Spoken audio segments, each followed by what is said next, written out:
And so now I'd like to start the Dhamma talk, and I'll keep you guessing as to what the subject is, but I think the people who came yesterday for the meditation retreat, they'll know what the subject is. Yes. So, of course, I just wanted to emphasize that the Dhamma is actually about our lives. It's about reality. And really, the descriptions of the Dhamma that we have in the books, the teachings we have from the Buddha, they are the descriptions of reality. But they're not our reality. We have to, as it were, take those teachings and see, investigate them and see them in our own lives. That's where the Dhamma is really to be found. All the teachings, the voluminous teaching, volumes and volumes of teaching that we have from the Buddha, very, very precious. But they're signposts, aren't they? And they're pointing to a direct experience that the Buddha is encouraging each of us to find within ourselves. Because, as I often say, the Dhamma, as we have recorded from the Buddha, that's his truth, his wisdom. It is not ours until we make it ours. And so it's very important that we realise that. And I know Ajahn Chah said the same thing. He said, you know, the words that we read in books, whatever the books may be, they're so different from the actual experience. And for instance, you know, you can read the word love, you can read the word kindness. Is that the feeling? Is that the emotion? No. When we see that, it's just a signpost, it's just a label.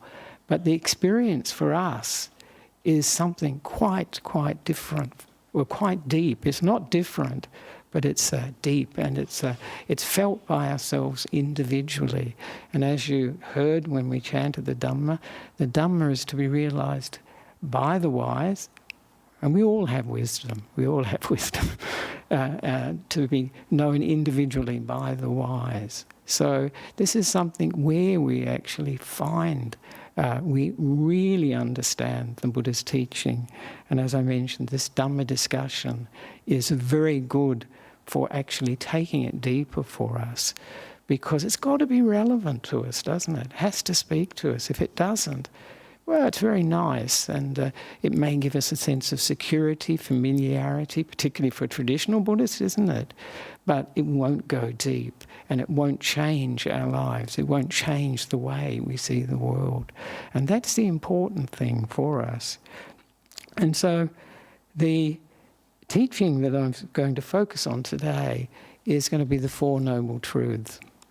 I think I'm going to be very lucky to get past the first Noble Truth, but we'll see. Because the Four Noble Truths are the heart of the Buddha's teaching. They really contain the whole of the Buddha's teaching. And there's there's a few different books, but one book, Word of the Buddha, you've probably heard of it, by Venerable Nissarano. He did it originally. He's used the Four Noble Truths, and then he's fitted in all the teachings that relate to each of those Noble Truths into that book. He's done it in a very abbreviated form, otherwise it'd be a huge book, very abbreviated. But it gives you the whole understanding that all the Buddha's teaching encompassed in this one initial teaching that he gave to the world. It's amazing, how incredible that you give your first teaching and it really is contains all the teachings that you'll give through the whole of your life. And it's very interesting that the Buddha, one time he was saying, I think he was in the Singsapa forest in Kosambi, somewhere like that, and he picked up some leaves and from the forest floor, from these trees, and he said, to the monks, what's bigger, the number of leaves in my hand or the leaves in the trees above us? And they said, Bhante, there's lots more leaves up there than in your hands. And the Buddha said, and this is the amazing thing, he said, these leaves are what I teach you. The leaves in the trees are what I know. And why do I teach you just this handful of leaves? Because this is useful. This will lead to liberation from this will lead to the end of suffering. The leaves in the forest that he knew, or the other things he knew from his direct experience, not useful for liberation. So he didn't go into those. Too often we're very interested in the leaves in the forest above. But these leaves, the Four Noble Truths particularly, are the ones that will be useful for us. And that's why he often said, in the time of the Buddha, there were lots of speculative ideas about, is the world infinite, is it eternal or not eternal, and all these sort of things. And for the Buddha, it's by the by, it doesn't matter. Because for each and every one of us, the world that we experience is this body and mind. It's not a world out there. It's not the world of science, you could say, because science is usually interested in an objective reality, something separate from the individual. But honestly, can we know anything of the world except from what we experience ourselves through seeing, hearing, smelling, tasting, touching and thinking? That is the world that we know. So this is very important, that the focus of the Dhamma is on our individual experience, our individual experience of life, of reality. And of course, where we have problems with life, it usually means, doesn't it, we are out of tune, out of sync with reality. It's not the way we want it to be. It's not as we would wish it to be. And of course, these Four Noble Truths are really spelling out the nature of reality. And often people are searching for the meaning of life, aren't they? We all are, really. And these Four Noble Truths are really the meaning of life. So... And I'd just like to emphasise too, sometimes when people are giving introductions to Buddhism, they often say, well, these are the basic teachings, the Four Noble... They're not basic. They're not basic at all. The title for this talk is, If You Want to Become Enlightened, This is the Way, the Four Noble Truths. This is the way. The bigger question, of course, for each of us, and it's a good question to ask, do we want to become enlightened? It's a challenging question. I think for most people, I know in Sri Lanka, for instance, we have the death notices, they print these little notices when someone dies, and it's put on trees and on lampposts around the village or the area that person's lived in. And it always says at the bottom, Niwan Sua Labeve Weva, which means may you attain or may you gain, receive Nibbana. And I know, and I'm sure most of the people who know that person who passed away think, no, they don't really want to experience Nibbana. Not now. Often they have the idea, well, not now, but, sometime in the future, but definitely not now. So this is pointing us to pointing us to the nature of our experience, and particularly our attachments, actually. That's what keeps us going in samsara. It keeps us getting reborn because we want to be here. We want to be here for all those people that we're attached to, the people that are important in our lives, possessions that are important in our lives, the situations that are important in our lives.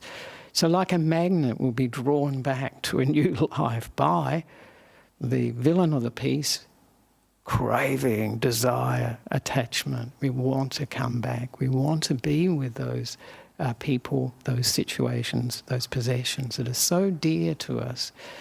And it's no mystery, the mechanism of rebirth in that sense. It makes absolute sense, in psychological sense. So these Four Noble Truths are not basic, they're really the foundation. They contain the whole teachings of the Buddha.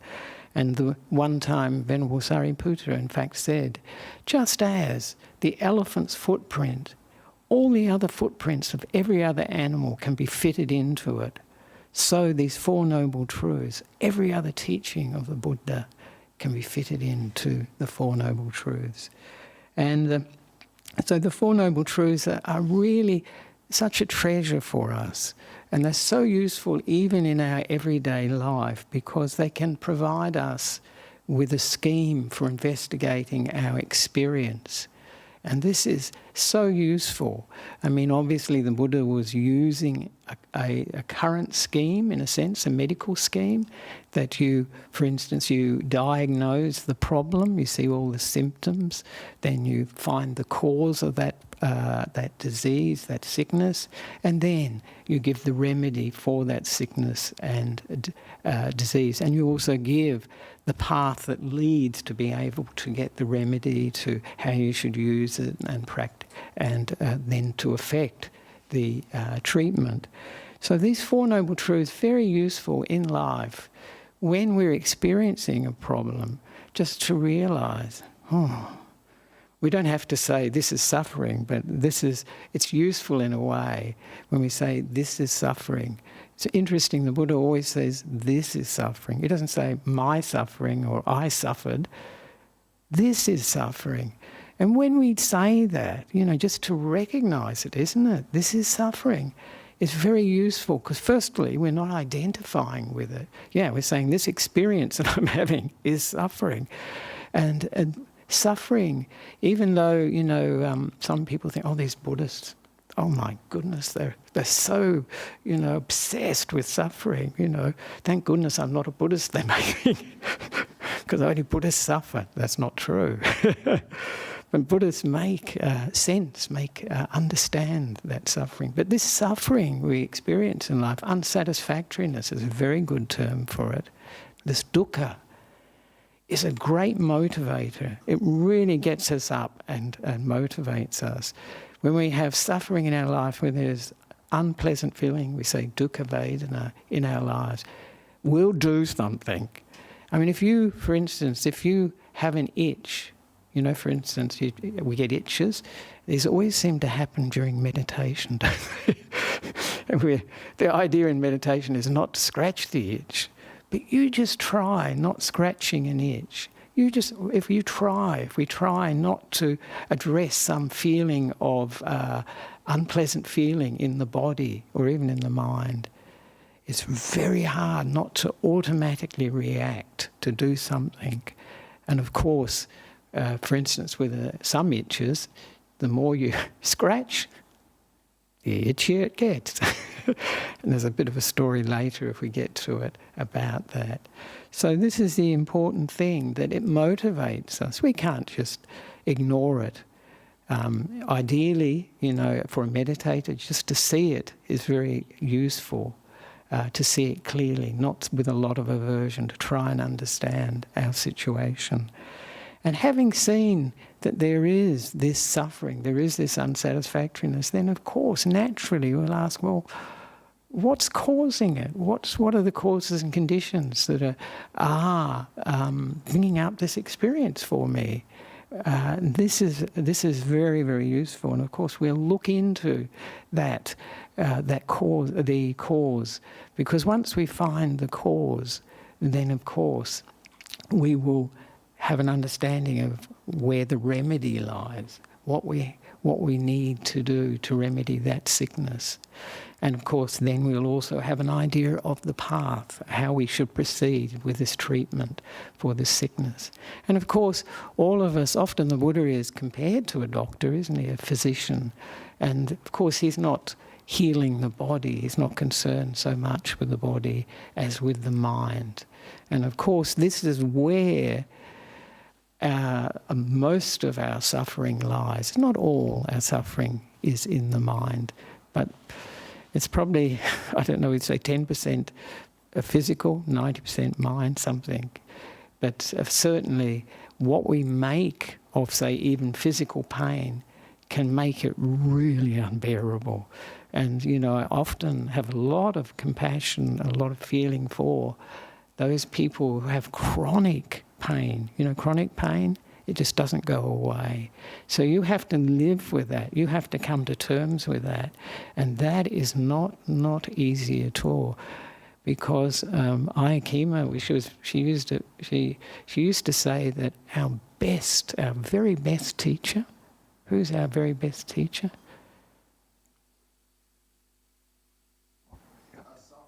Suffering, dukkha. Yes, exactly. She used to say that. It's the best teacher, but it's the hardest teacher. She used to say, you go on a retreat and, having a difficult time, there's aches and pains in the body and whatever, and you think, and you go to the teacher of that retreat and you say, oh, look, I just can't manage. I've got to go home. I've got terrible headaches. I've got this, and usually the teacher will say to you, yeah, that's okay. No problem. You can go home, Sometimes they use delaying tactics. Well, why not wait until after lunch? Because things do change. Our minds change. And we might have a meditation and it changes everything. But just having that open door, as it were, can actually relax the mind. It may change the situation. But Aikima said, you say that to dukkha. Lord, I want to go home. I've just got this terrible headache and I've got problems, the back, it's killing me. And she says, and dukkha won't listen. The dukkha won't say, go home. Dukkha may say, go home, but I'm coming too. And that's one of the things we see with this suffering, this unsatisfactoriness in life. So often people say, oh, wow, I don't have much suffering in my life, thank you very much. As I say, these Buddhists, they have a lot of it. But the reason we don't often see suffering, the unsatisfactoriness of life, is we move away from it as quickly as possible. We distract ourselves. Often we have this term, isn't it, when we go on holiday, say, we're getting away from it all. And that's what we're trying to do. What are we getting away from it all? The dukkha. And of course, Aikima also said, yeah, you can travel, you can, and get away from it all, but dukkha will come with you in the suitcase too, in some form or other. I do think, though, having a break, changing the situation we're in is very helpful, nevertheless. And it may actually improve our ability to deal with difficult situations back at home where we live. So a change can be very useful. So these Four Noble Truths, seeing the situation we have, the difficulties we have, this is suffering, this is unsatisfactory, looking for the cause of that situation and then finding the remedy. It's very interesting with these Four Noble Truths, the question arises, I would say, that if you see one Noble Truth, will you see all the others? If you see dukkha, do you get all the others, as it were, as a free gift? And one of the monks, Venerable, what's his name? Gavampati, he said, he heard from the Buddha, anyone that sees dukkha fully understands dukkha. They see the second Noble Truth, craving, the third Noble Truth, the cessation of craving, cessation of suffering, and they see the path to the cessation, to the ending of all dukkha. So it's very good if we really see any of these Noble Truths really to the core, then we will see all the other Noble Truths.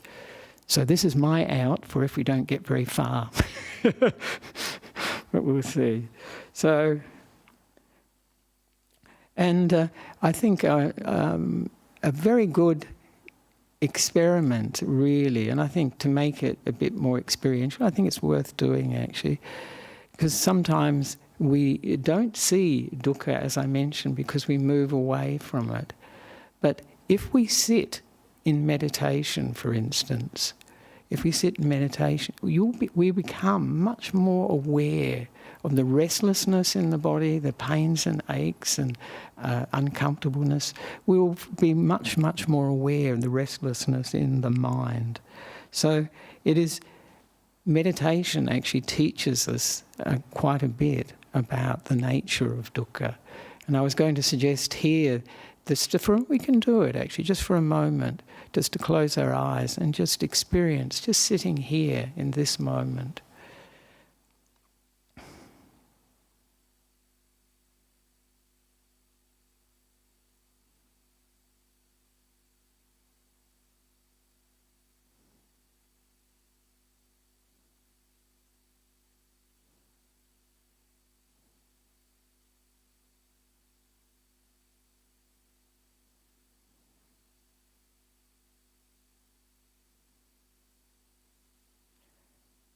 now we can come out of that. And I think it just makes us, it grounds us when we go within and we see what's really going on in this body and this mind.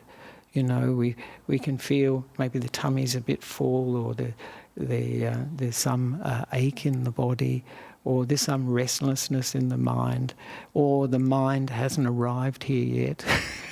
It's still coming to the Buddha Center, because when we're hurrying or whatever, we often, that momentum of the mind, the hurrying of the mind continues. And so we can see when we meditate, we can see this. And this is why Ajahn Brahm, he often says, it's quite interesting, he says, mindfulness can be difficult for people, sometimes, often actually, because as soon as you come to the present moment, you notice, the body's got this ache or that ache, it's a bit unpleasant, and maybe the mind is unpleasant too. Because, for instance, when we meditate, we're actually just stopping, aren't we? We're stopping here in the present moment. And that is going against the momentum of the mind, as I mentioned before. The mind's really moving along, and then you want to sit in the present moment, you think, wow. So it can feel unpleasant to begin with. And this is where it's pointing to the nature of dukkha. We bear with it, and we're kind, we use kindness with it. We don't hurt the body, force the body or force the mind. Just to be kind, bring up a positive emotion, to be here in the present moment, and to realise what a treasure it is to be here in the present moment. And I don't know if any of you got that feeling of, the unsatisfactoriness of the experience of the body or the mind. But there was a wonderful experiment. Ajahn Brahm told us about this. I couldn't believe it when I first heard it. I thought, is this possible? That in America, everything's possible in America. I can't remember the university. Is it South Carolina? One of the universities, they had this experiment where they invited students to come, and they wanted them to sit in a room and just sit there. There was nothing in the room for them. They weren't to have devices, telephones or iPads, all these sorts of things with them. Just to sit there and to contemplate their thoughts, just to be there, just to be. Nothing. They didn't have to do anything. Only 10 or 15 minutes. But there was a buzzer on the wall, and the buzzer, if you pressed it, it gave you an electric shock. Sounds great, doesn't it? And they asked all the participants, all the students that participated, would you pay not to be shocked? Because they all tried it and said, whoa, that's really unpleasant. And they all said, yeah, for sure, wouldn't like that. And then they had the experiment, and they went in there, the students went in there individually. Righto. Just talking about an experiment where, the experiment where they had a group of students, and the aim of this experiment was that they should sit in a room, and they weren't to have any device, weren't to read, or shouldn't go to sleep. But if they wanted to, they could press the buzzer and get an electric shock. And they didn't have to sit there for very long, 10 or 15 minutes. You only had a minute or so, but they had 10 or 15 minutes, and they found very remarkably at the end of the experiment that of the men, 75% pressed the buzzer. Of the women, 25%, which I think shows something. So it shows that probably the women were more sensible about it, but the men, may be more restless, more active or energetic or whatever. And now, this is the big thing for all of us these days. One of the biggest sufferings for people is boredom. Don't do anything not to be bored, which is not always a good thing.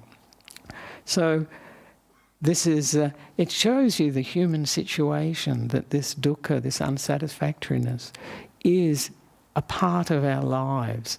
And I think this is so, you'd think, well, this is, everybody knows that, don't they? That you can't get things the way you want them all the time. Life will be as it is, and it's not going to be the way you want it. Everyone knows that. But how many people really take it on board? How many people really, when life throws them something like they find out they've got a cancer, somebody that's very close to them passes away, how many of us do reflect, yeah, this is part of life. This is part of the unsatisfactoriness. This is part of impermanence, the fact that nothing lasts, nothing can last. And so if we really understand this dukkha, it really gives us an understanding of life. It means that when dukkha comes to us, yeah, we'll still suffer. But we'll suffer a little bit more lightly. We'll suffer with understanding that, yeah, this is what comes with being born. It really is part of birth. You know, that fact that we will be separated from those people and those things that were really dear to us. That's going to happen either during our lives or, you know, when we pass away or they pass away. So for most of us, we got into existence. We came to birth without reading the contract. We didn't check the fine print. It's not that fine, actually, the print. I think the shortcomings, the unsatisfactoriness of life are very, very obvious. But our desire, and this is the second, really getting on to the second noble truth, our desire to continue to exist, our craving to exist is very, very strong. That we want to come back, we want to continue to live, we want to exist. And so that drives us on. Of course, as I mentioned, some people, they get so fed up, so overwhelmed by physical pain, by mental pain, that they want to end it all. They want out. And this, of course, is suicide or euthanasia. And it's very understandable. But if you have the perspective of an enlightened being, of a Buddha, you know it's only out for a very short time. And I think of these people who commit suicide, I think, wow, it's going to finish as soon as this body dies. It's going to finish. And then the next moment after the body's dead, still knowing. There's still awareness. What's this? What's this?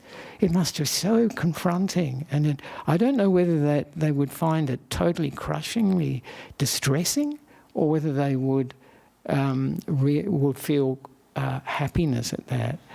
I think I often have this idea, I don't know if it's the reality, that having committed suicide and the body having died and then the awareness being there, I think there must be so much remorse, regret, that, oh God, really? What did I do that for? You know, I'm still here. You know, the mind is still here. This is what we'll say is us. So this is what the Buddha called vibhava, the craving to annihilate, to get rid of. And that can be one of the responses, isn't it, to overwhelming physical or mental suffering in our experience. And and of course the Buddha is pointing to the fact that this is not helpful. And so this noble truth of suffering is very, very useful. And the Buddha, of course, he's talking, as I'll mention here now, he says, now this is the noble truth of suffering. This is Ajahn Sujato's translation. It's quite good. Rebirth is suffering. Usually it says birth, but of course our birth in this life, how many of you remember that? Anyone? I don't. Was it suffering? Probably was. But certainly being born again and again and again, definitely suffering, future suffering. And for millions of times, you know, this is the scenario that the Buddha is really pointing to, because having experienced millions and millions of his past lives, he realised, wow, I've done it all. Been, reborn millions of times. I've got sick millions of times. I've got old millions of times. And I've died millions of times. And I never found the perfect happiness to hang out in forever after. That's what people want, isn't it? Forever after. The solution to it all, nothing changes. It's perfect just as it is. Is it possible? I don't think so. Even heaven, I think heavenly existences would change. So he says rebirth is suffering, old age is suffering, and illness is suffering, and death is suffering. I don't think anybody would argue with that. Anybody here think that's not the case? I think most people would say these are all sufferings. And they become bigger suffering. Why do they become bigger sufferings? Because of our fear of them. Like with sickness, I know some people fear getting sick. And I've heard about somebody who's got a real phobia about it, being sick.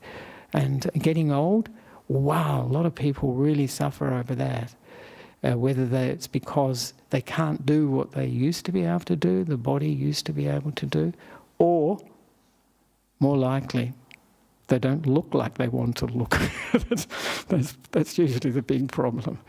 And you often see people attempting to look young when they get very old, and I don't think it works. But they must look in the mirror and think, wow, it looks great. That's what I think. I'm glad you're happy. Everybody else made me think, oh no, why do it? And then, of course, death is suffering. And it's not, death physically can be suffering, and that's possible. It's, it can be very painful. This is what causes, on the physical level, is it can be painful. Not necessarily, but it's really the mind, what we're making of it. Dukkha is very much about what we make of experience. And what, of course, with death, it's the unknown. What's going to happen? A lot of fear. Not only that, what are we leaving behind? All those people, all those things that are so dear to us, all that we've spent our lives building up, amassing, acquiring, and can't take it with us. But what we do take us with us is, of course, the qualities, good and bad qualities that we've developed, the karma, good and bad karma that we've developed over life, the wisdom that we've understood, we can take that with us. We take that with us. And so this is really pointing us in the direction that the Buddha is intending us to go. Go to something that's really developing the mind, developing the qualities, the good qualities in our hearts and minds. Because here and now we'll get the benefit. If we've got good qualities, if we've got wisdom, life is much, much, much more enjoyable, much, much more pleasant for us if we've got those good qualities here and now. And then when the mind moves on, when the body dies and the mind splits from the body and moves on to a new life, then we've got all these good qualities we're taking with us, like the proverbial suitcase when we go travelling.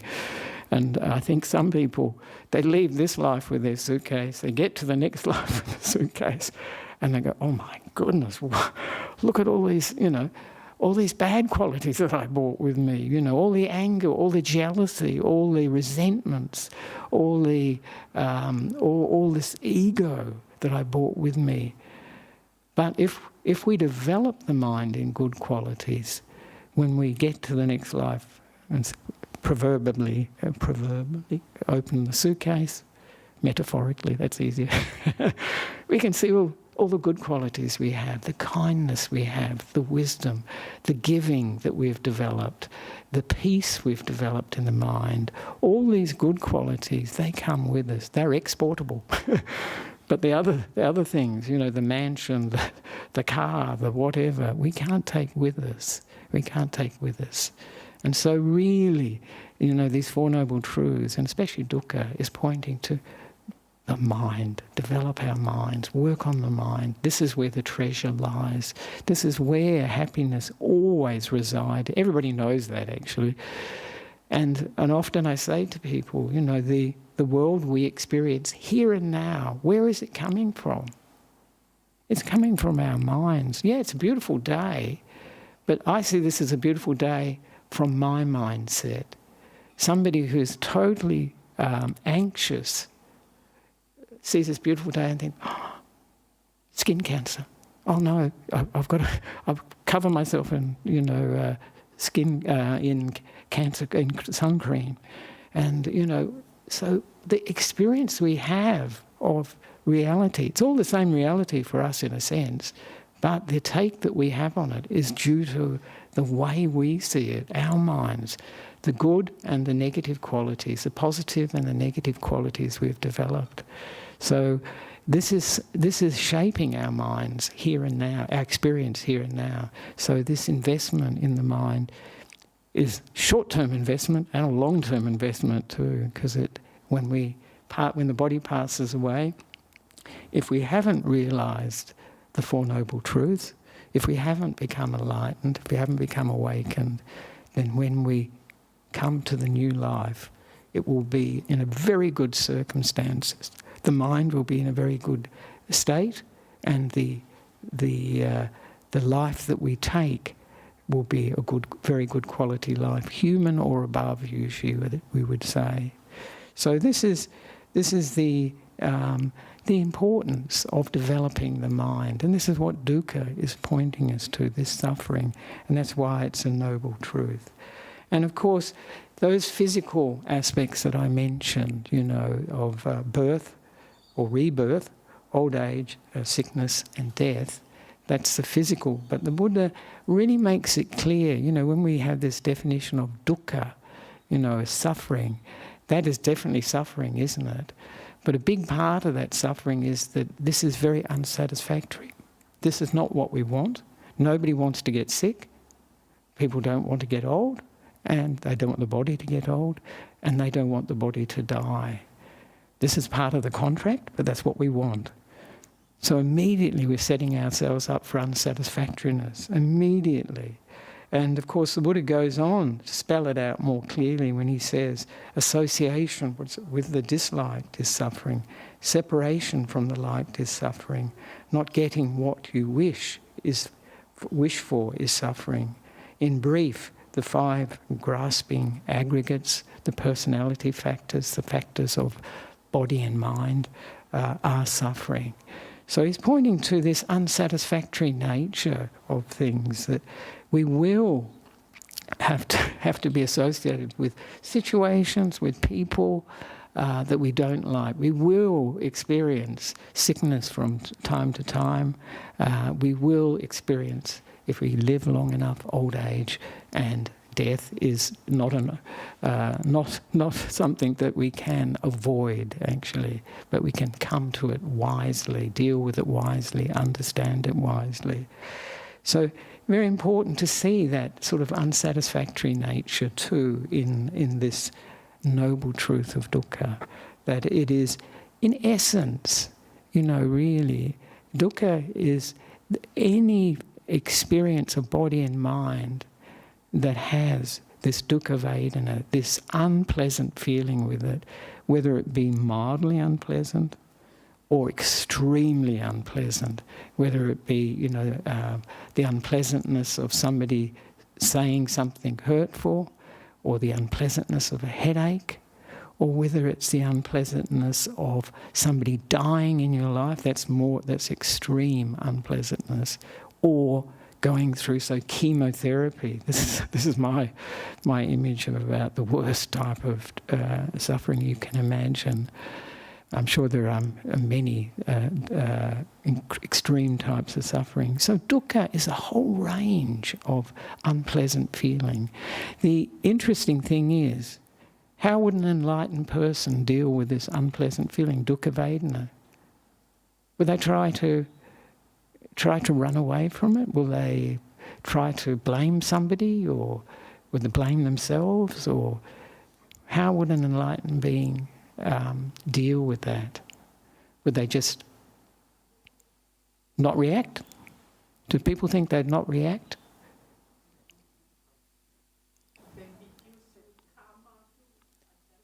Sorry? Too, yes. Yes, indeed. But there was a very, I was thinking about this, and of course, some people will say, well, an enlightened being will just, they won't respond at all. An enlightened being will experience unpleasant feeling and pleasant feeling, there is no doubt, because once we take birth, it's not an option to not experience feeling.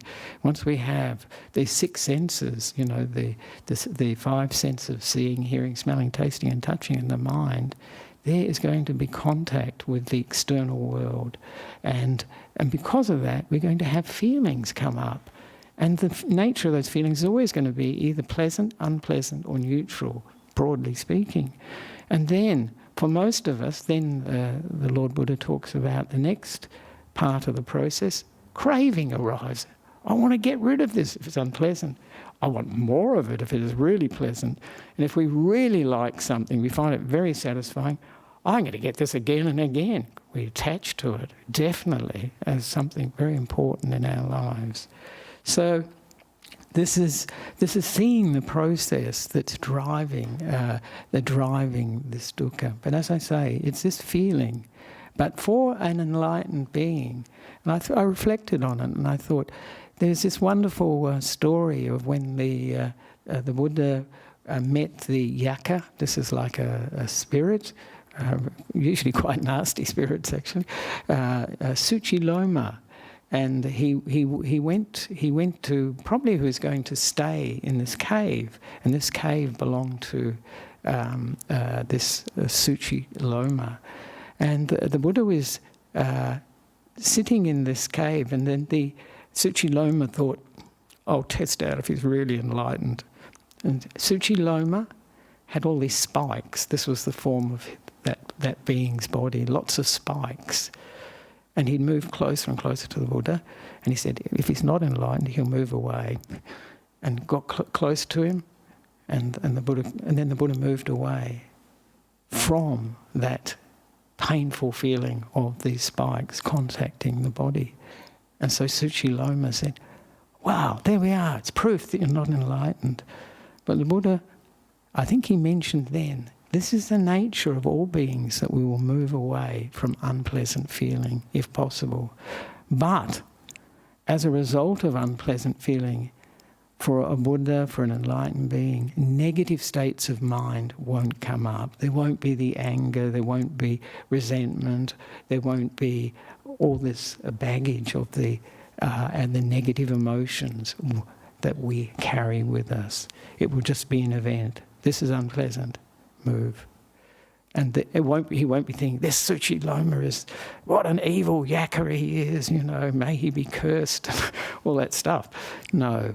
So this is how an enlightened being would deal with, I think anyway, with dukkha. And if you want to read more about that, then I'd suggest you have a look at that story of Suchiloma. It's I'm just trying to think. I think it's in the connected discourses of the Buddha. So, and I'd like to just finish off now. I didn't cover hardly any of the things that I had in mind, but just to encourage people to look at this teaching of the Four Noble Truths for yourselves. This has been my focus for our 3-month rains retreat. We call it the Vassa, and it's just finishing next week. It's finishing, is this teaching on the Four Noble Truths. And it's been so insightful for me, because for most of us, if you're a Buddhist, you think, oh yeah, I know, yeah, oh yeah, dukkha, and then cause of dukkha, yeah, and the cessation of dukkha, and the path leading to the cessation of dukkha. But do we really know it? Do we really understand it? Have we got even a glimmer? That's what I feel, When looking into it, I realised how much I didn't know, how much I learned from just looking at these Four Noble Truths, and how beneficial they are for all of us to come to terms with the nature of reality. That, the reality is always going to be flawed. It is always, without exception, going to have this element of unsatisfactoriness, suffering. It's going to have this element of impermanence, and it's also going to have this element, and this is the big out of non-self, that it's all been a process. It's all a process. We needn't take it personally. You can say that, but until it's the reality for yourself, till the understanding is crystal clear, we're going to own our dukkha, we're going to own our craving, we're going to own our suffering. When we see non-self, when we see this is only a process that's always been a process, but now I see it, we can let go of craving, we can let go of suffering, because we don't own it. And it's very interesting, I'll just mention this, when the Buddha talks about the cessation of suffering, the words that are used are really interesting actually. It really struck me when I looked at it this time, when I was teaching yesterday.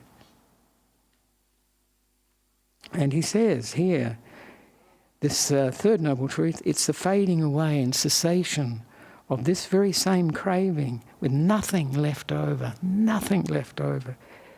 giving it away, letting it go, releasing it, and not sticking to it, not adhering to it.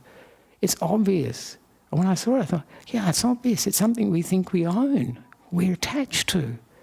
And so when we see non-self, it's gone. That attachment's gone. That craving is gone. And then the mind is ready to see Nibbana, see the Four Noble Truths, and see Nibbana, and finish with rebirth. Because it's let go of owning something we never really ever owned. That's the trouble. We never owned it. But we thought we did. And we're very attached to it. Some people are very attached to their suffering. They're identified with it. They are that suffering. So this is what the Four Noble Truths are pointing to. So, as I mentioned before, that very challenging question. Do you want to become enlightened?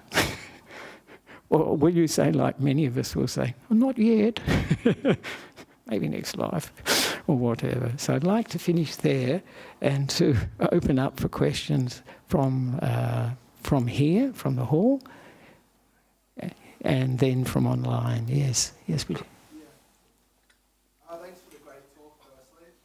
Do you mind using the mic for those online?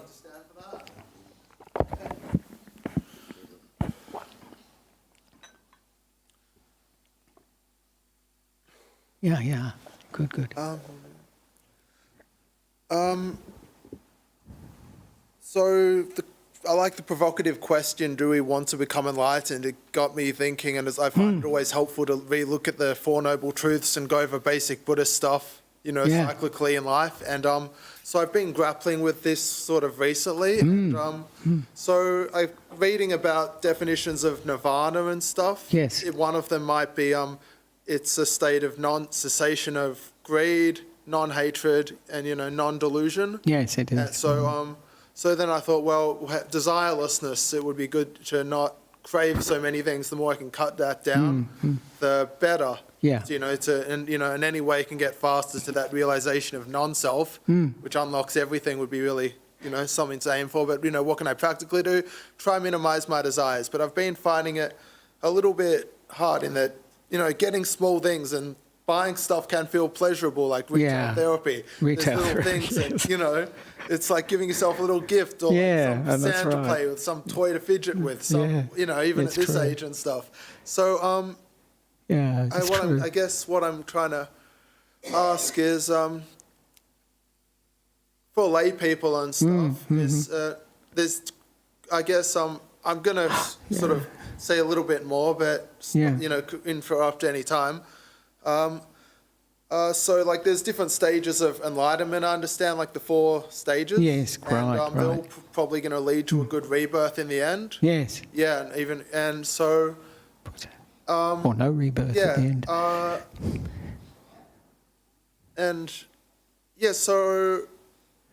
So if someone does want to become enlightened, if they wanted to try and give up, to give up more things and renounce stuff, would that be something you'd recommend? And what, advice would you give towards someone who wanted to try to do that, to encourage them? Or some people I've asked and they've said, well, little things that make you happy, good, you should treat yourself and that sort of thing. And everyone does it, but I'm thinking, no, I want to have higher aspirations and stuff, and so it's anyway, it's a good question. Actually, it's a good question because Ajahn Brahm often addresses that. He says that over and over again. It wasn't in what I was thinking for this talk, but that when we see that desire, that craving is not our best friend, we hear about it in the Buddhist teaching that it's not actually really a happiness for us. In fact, if you see that unsatisfactoriness is actually mentioned as suffering, being parted from what we love, what we like, is suffering. Being associated with what we don't like is suffering. Not getting what we want is suffering. So you see immediately that desire, craving, is actually a form of suffering too. Most of us don't see it like that. We think of it as something, as you said, to look forward to. We make little treats and all that sort of thing. So we're not really seeing the nature of craving at a depth, really, to see that it's not. As soon as we only desire, we only crave for something we don't have. Isn't that so? If we already have it, would there be a craving? Wouldn't think, I have to have it. Oh, no, I've got it. I've got it, sorry. But, so this sense of craving, desiring, is immediately taking us to the fact, making us, the mind, a little bit agitated. I don't have this, I want it. And of course, the idea, I want it, or I'll get it, is pleasurable. But then, with that idea comes the idea, oh, maybe I can't afford it. Oh, I can't get the model I want, and all these other things. So the mind is starting to get more and more restless. Craving is prompting us. We think this craving is us, don't we? But in actual fact, it's a conditioned phenomena, a momentum in the mind. And it is the torturer. It is the slave driver. We have this nice word in Pali, the Buddha used, tanha dasa, and that means slaves of craving. And we all are. We all are, if we're not enlightened. We haven't seen that this craving, these desires we have are so conditioned by, we think it's ours, our craving. It's me, I'm craving, I identify with craving. But in actual fact, it's a state of mind that has been conditioned by other people, our peers, our friends and so on, saying, oh, this is great, this new model is really good, the old model, wow, And also, the uncomfortableness in if we have unpleasant feeling in the mind or the body, then this craving is prompted. It's a condition for it. Whenever we have we're suffering or in difficulty, you'll notice the mind immediately, even if it can't get away from it, it will try to get something pleasurable to oppose it.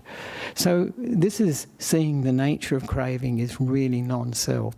But what your question is, very good question, and many Buddhists, including Ajahn Brahm, he relates how, he could see, and he had a practice of no desire. He used a mantra of no desire in his practice for some time. When he was a monk, actually, I think he was a monk at that stage. And he realised, he'd give up something, but then he'd pick up something else. He'd feel good about giving up something, and then he'd pick up something else. And he realised that it was just like a substitution game, really. You give up one thing and you take up another. And then he came to the rather shocking simile idea that how do you stop from picking up something? You cut off the hand. Wow! Then the hand can't pick up. Both hands, actually. You'd have to do both hands. So it can't pick up. And what is this hand or this arm that picks things up? It's this sense of self and this conditioned feeling, this conditioned emotion, the craving that we identify with, if we were to cut off, if we were to undermine, which the third noble truth is really about, abandoning this sense of I, me, I'm this craving, it has no how, it cannot survive. It won't pick up anything ever again, because we understand that, yeah, this is non-self, this is not me, this craving that I identify with is not me. So this understanding is very, very helpful, but also in terms of the practicing the path, and I see where you're coming from, is to keep in mind that this path, the second factor of the Noble Eightfold Path, is how we practice. And the first thing is to remember our spiritual practice is not about getting and gaining. We're not collecting, as Ajahn Brahm said, after he said at the end of he gave a talk during a rains retreat one time. He said, at the end of the rains retreat, I can give a silver star for the people who've got first jhana, and two stars for those who've got second jhana, and so on. And then a gold, I can't remember what the gold was, a gold crown maybe, for those that have got the first stage of awakening, and then 2 gold crowns if you've got second, and Arahant 4. And it just makes you laugh. But it's actually what we're about. This is our worldly mind that wants to collect and gain, spiritual materialism they call it, that we want to collect and gain. And so this mind state of gaining and getting, looking for our happiness outside, is one of the ways the Buddha recommends not practicing. Of course, it may come a renunciation, looking for happiness not from out there in the senses, in the sense world of seeing sight, smells, tastes and touches, looking for happiness in here, which is practicing working with the mind. And the second thing, very important, and I think you touched on it too, is to have a kind mind, a mind of non-ill will than when we practice. So we're not practicing or repeating, getting angry with situations and with ourselves. This is one of the big areas actually with ourselves. And we have kindness towards ourselves and patience. We don't expect miracles. And acceptance and non-judgmentalness. These are very useful qualities. And the third quality that the Buddha mentions, and this is very important in practicing the path, is not hurting or harming ourselves. Avihingsa, sankappa. Not hurting or harming ourselves or others. And this can be, sometimes people can practice the Noble Eightfold Path with a lot of force, a lot of willpower. And this is probably going to be harming and hurting themselves, maybe others too. I know of some people who are so attached to this is my practice that they really upset the family or other people, with that approach. So not hurting or harming ourselves. So that's always the guideline for practicing the Noble Eightfold Path. And to see, always to check up, is this a positive or a wholesome emotion that's been generated by what I've done or said or thought? Is it wholesome or not? And never to, as much as possible, not to follow the negative, even if we feel ever so justified, they're absolutely wrong and I'm right, even then not to follow it. And so these are the guidelines for practicing the Noble Eightfold Path, not trying to get and gain, trying to give things up. We have a lot to give up. All that negative stuff is well worth giving up. And as I say too, I said yesterday, that the person that develops this path to the end, Ajahn Brahm often uses this idea that they're disappearing. They're not becoming bigger, grander, more impressive. They're fading away, as it were. They're very humble people, very kind people, very wise people. They're not going to be some grand entity, being. So this is the nature of the way we practice the path, not to get and gain, to let go of all the rubbish. We have enough of it from lifetimes. So this is the way. And so to simplify our lives is very, very good, because all the things that we own, we think we own them, but they own us to a large degree, don't they? We have to clean, especially these houses, cars. They don't clean themselves. You can take them to the car wash, of course, and so on. So they own us. And even if we can get somebody to look after them all the time, have servants and so on, they're still on our mind, about, is it safe? Is it, you don't want it damaged? You don't, there's always going to be on our mind, whether it be a house, a car, a relationship, whatever it is. So if we simplify, it's very good, and to simplify our desires, because it means we have more time, less busyness in our lives to practice Dhamma, see Dhamma, and really look for where the happiness is coming from, not from the things we can get and gain. I mean, they have some satisfaction, of course. Can't take them with us, though. So I hope that sort of answered your question, that these things are it's not really possible to cut off desire until we've seen non-self. But just having the idea, it's not my best friend. And even though I think of this as retail therapy, and I think many people do, everybody does actually, I think pretty much, you realise the shortcomings of it. Whenever we get something new, we hardly ever reflect on anicca.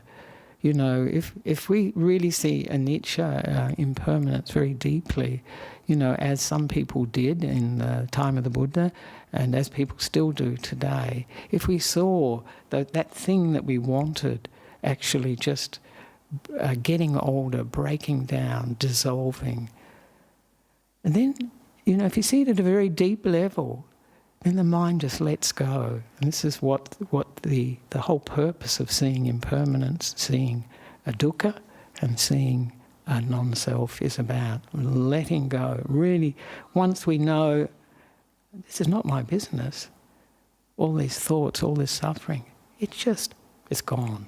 It's gone.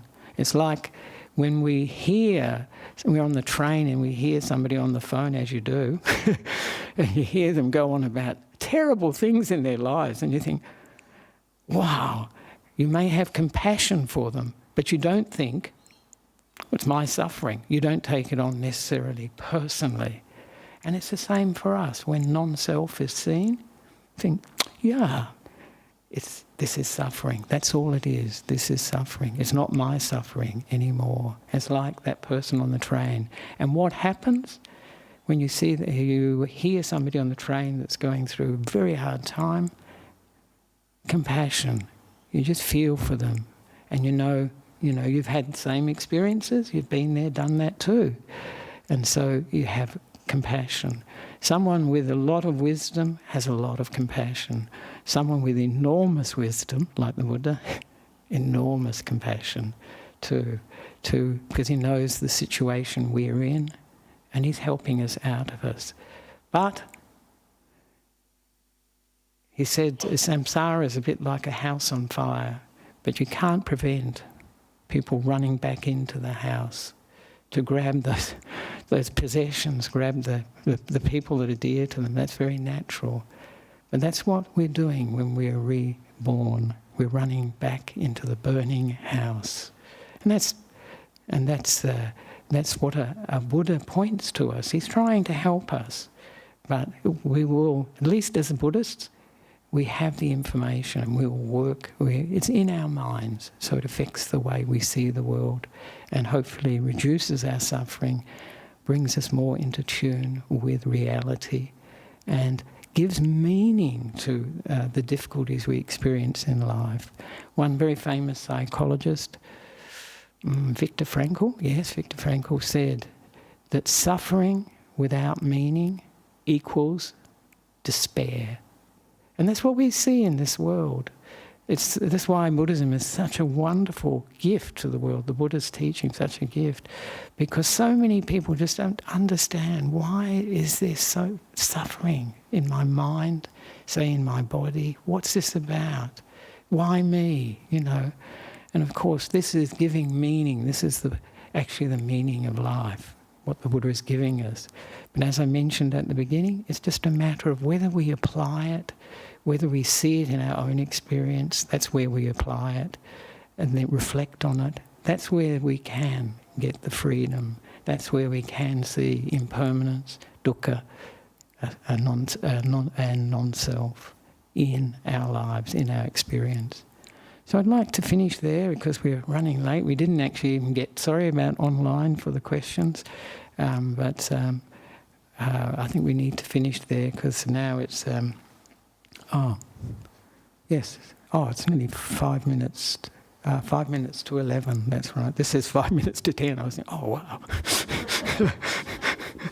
So thank you very much for that this morning. And those who would,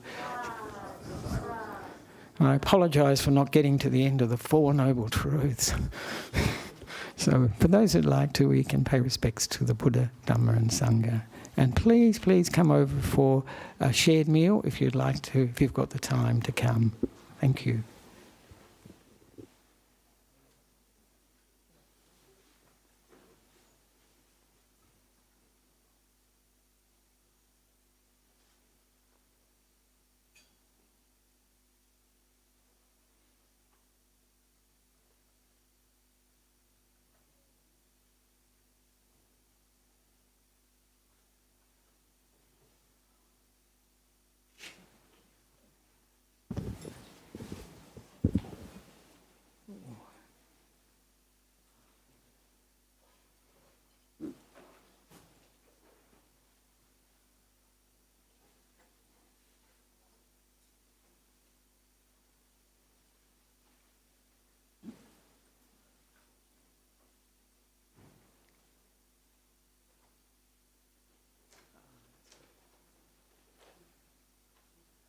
Oh, very good.